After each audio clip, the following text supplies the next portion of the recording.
Assalamualaikum warahmatullahi wabarakatuh. Nama saya Muhammad Nisha Aidil bin Syamsuddin. Nombor metrik D2018-2086-457.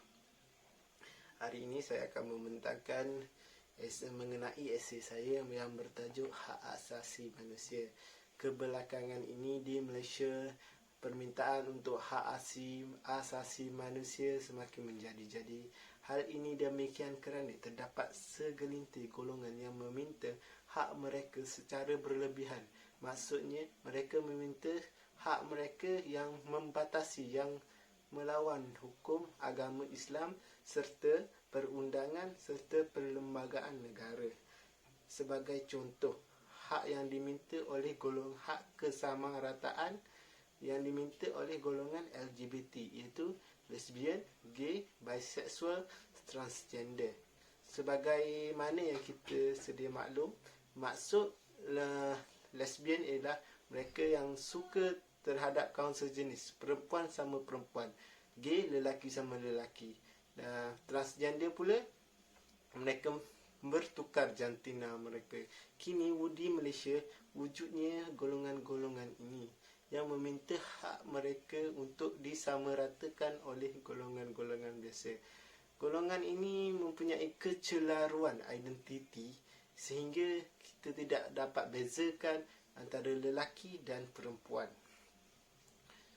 Okey, contoh hak yang diminta oleh mereka adalah tiada diskriminasi di tempat kerja, kerana setengah majikan tidak mahu mereka untuk mengambil mereka bekerja kerana takut mengganggu pekerja-pekerja lain dengan wujudnya golongan yang berkecelaruan identiti ini. Seterusnya adalah parti, itu pendatang asing tanpa izin, yang menuntut hak sama rata mereka, hak untuk berada di Malaysia secara tetap dan bebas. Hal ini amatlah tidak wajar kerana Malaysia adalah sebuah negara yang berdaulat, yang ketat undang-undangnya, yang majoritinya oleh masyarakat Melayu. Jadi tidak adil oleh mereka untuk rakyat yang bukan berasal dari Malaysia untuk datang menetap secara sah di Malaysia ataupun secara tetap.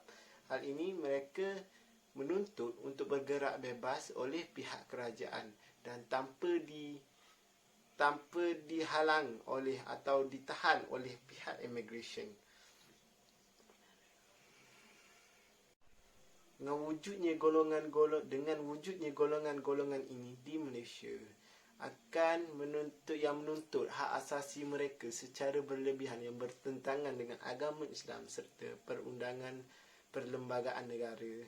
Ia akan memberikan kesan-kesan yang negatif. Sebagai contohlah, kesan LGBT ini kepada kanak-kanak di Malaysia. Ia akan mempengaruhi minda kanak-kanak dari kecil untuk berubah seperti mereka, untuk mencenderung ke arah mereka, kerana ada setengah golongan LGBT ini yang telah berjaya dan mendapat pengaruh yang ramai.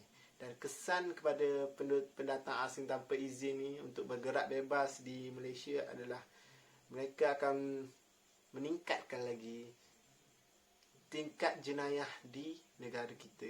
Bagaimana kita tidak tahu asal-usul mereka, pekerjaan dahulu mereka dan sifat-sifat sebenar mereka. Ia akan ada segelintir mereka adalah penjenayah yang lari dari negara mereka kerana takut dicekup oleh pegawai polis di negara mereka. Hal ini akan meningkatkan jenayah di negara kita. Kesimpulannya, apabila jenis hak-hak kesamarataan ini diminta secara berlebihan oleh pihak golongan-golongan ini, ia akan memalukan nama negara di mata dunia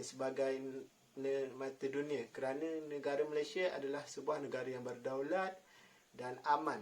Salah satu negara Islam yang aman, yang tidak ada kekacauan. Dengan wujudnya golongan ini akan menimbulkan sedikit kekacauan dan akan memalukan nama negara di persada dunia. Terima kasih.